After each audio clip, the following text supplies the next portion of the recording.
안녕하세요. 유맨 남성의원 김영렬입니다. 오늘 첫 번째 질문은 음경 확대 수술을 할 때 트림과 필러를 동시에 할 수 있는지 많은 분들이 물어보셨는데요. 동시에 할 수 있는지, 그리고 트림만 했을 때랑 트림과 진피 필러를 같이 했을 때랑 어떤 차이가 있고 장단점이 있는지 이런 거를 물어보셨습니다. 동시에 할 수 있습니다. 많이 그렇게 해왔고 지금도 적지 않은 분들이 그렇게 수술을 하고 있고요. 병원에 따라서는 음경의 보형물과 필러를 동시에 하면 큰일 난다, 잘못된다, 이렇게 안내를 받고 오는 분들이 굉장히 많으세요. 그래서 저한테 오셔서 이렇게 하면 안 된다고 하던데 왜 괜찮다고 하시냐고 이렇게 물어보는 경우도 있거든요. 괜찮습니다.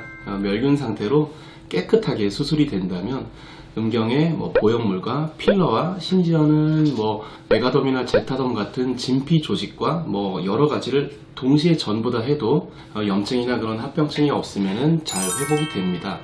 그런데 미용적으로나 기능적으로나 여러 가지를 고려해서 수술을 하셔야겠죠. 자, 동시에 하게 되면 어떻게 되냐면요. 제가 트림 보형물을 하나 보여드릴게요. 이렇게 트림이 있는데 이 트림 보형물이 몸 안에 들어가게 되면 강력하게 달라붙거나 고정이 되지가 않고 내부에서 막을 형성해서 조금은 미끄러지는 그런 형태로 들어가게 됩니다. 따라서 그렇게 미끄러져서 뒤로 밀리거나 그렇게 되지 않도록 수술을 좀 섬세하게 진행을 해야 됩니다. 그냥 막 집어넣는 게 아니라요. 이 모양을 타이트하게 잘 만들어야 트림 보형물이 아주 오랜 기간 동안 튼튼하게 고정이 될 수 있습니다. 그럼에도 불구하고 좀 밀려서 예전에 오래전에 10년 전에 20년 전에 이렇게 수술을 했던 분들이 요즘은 더 좋은 수술이 있는지 이렇게 물어보는 경우도 있는데 그 수술 테크닉적인 차이점이 제일 중요하긴 합니다. 자, 어쨌든 이 말씀을 왜 드렸냐면요. 이 트림 보형물을 수술을 하게 되면 내부에 막이 생깁니다. 그런데 자, 필러를 동시에 했어요. 트림 보형물이 수술이 되고 필러가 같이 들어가게 되면 그 어떤 수술을 하지 않고 필러만 시술을 했을 때랑 차이점이 있는데 이 보형물을 넣기 위해서 보형물 주위에 주머니가 생기거든요. 캡슐이라고 합니다. 그 캡슐 막 주위를 필러가 둘러싸게 되면 흡수가 안 됩니다. 의아하시죠? 필러는 다 흡수가 된다고 알고 계시겠지만 지금 보는 분들이 이거는 제가 오랫동안 제 눈으로 확인하고 말씀을 드린 겁니다. 과학적으로 국제적인 논문이 발표가 되고 그렇다기보다는 제가 눈으로 봤습니다. 5년이나 혹은 그 이상이 지나도 이 보형물 주위에 필러가 없어지질 않습니다.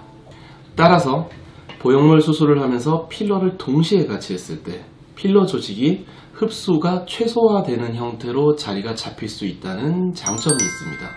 그리고 또한 한 가지 차이점이, 그러면 이 보형물 주위를 필러가 감쌌는데 성기는 이 보형물보다 크니까요. 다른 부위에도 필러가 전체적으로 들어가게 되잖아요.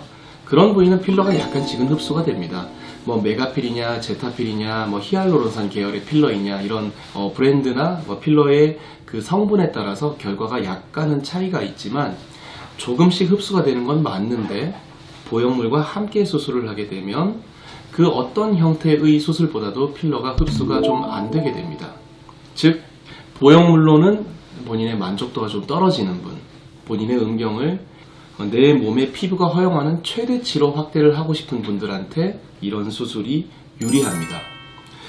또 하나의 장점은요.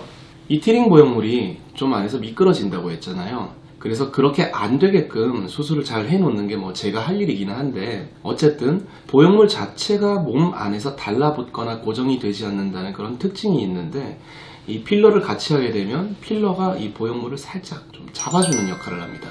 물론 그런 결과가 나오지 않는 분도 있기는 해요. 하지만 어쨌든 보형물을 단독으로 했을 때보다는 조금은 더 견고한 느낌으로 보형물이 자리가 잡히게 됩니다. 물론 근데 필러를 동시에 하면 그만큼 환자분들께서 부담해야 될 수술 비용도 약간 증가를 하게 되니까 그 부분도 좀 생각을 해보셔야겠죠. 그리고 또 하나, 트링이나 링을 예전에 오래전에 수술을 했는데 그거를 빼지 않고 더 확대를 원하시는 분들께도 필러 시술이 조금 유리하긴 합니다. 예를 들어서 15년 전에 트림 수술을 한 분이 있다고 치면 그런 분은 이미 트링이 이제 자리가 잡혀 있겠죠. 물론 좀 움직이는 상태로 오는 분도 있고 잘 고정이 되어서 오는 분들도 있기는 하지만요. 어쨌든 그 상태에서 뭐 환자분께서 별다른 불편한 사항이 없으니까 10년, 20년 그렇게 이제 생활을 해오셨겠죠. 더 확대를 하고 싶으신 거예요. 그런 경우에 그냥 보형물을 그대로 놔두고 보형물 주위를 필러로 가득 채웠을 때 그대로 더 확대가 되는 결과가 나옵니다. 근데 이 필러는 액체 형태의 분말 가루로 된 진피 조직이고 보형물은 유선형의 곡선 형태의 보형물이기 때문에 그 이질감이 조금 있어요. 필러가 들어간 부분은 살짝 좀 오돌토돌할 수도 있고 혹은 이제 보형물과 필러가 들어간 곳에 경계가 약간은 손에 잡힐 수도 있고 그렇긴 하지만 제 겉으로 봤을 때는 환자분의 성기의 그 상태가 케이스가 그렇게 나쁘지만 않다면 겉보기에는 좀 유선형의 보기에 괜찮은 모양이 나오는 경우가 많이 있습니다. 그리고 마냥 무조건 크게 확대를 하고 싶어하는 분들한테 이런 수술이 적합하기는 한데 본인의 성기 체형에 따라서는 이런 수술이 좀 무리일 경우도 있기 때문에 자세한 거는 제가 직접 좀 봐야 알 수 있습니다. 어쨌든 결론은 가능하고 보형물과 진피 필러를 동시에 진행을 했을 때 흡수가 좀 덜 되는 그런 경향은 확실하다고 좀 말씀을 드릴 수가 있습니다. 이상 좋은 정보가 되셨으면 좋겠습니다.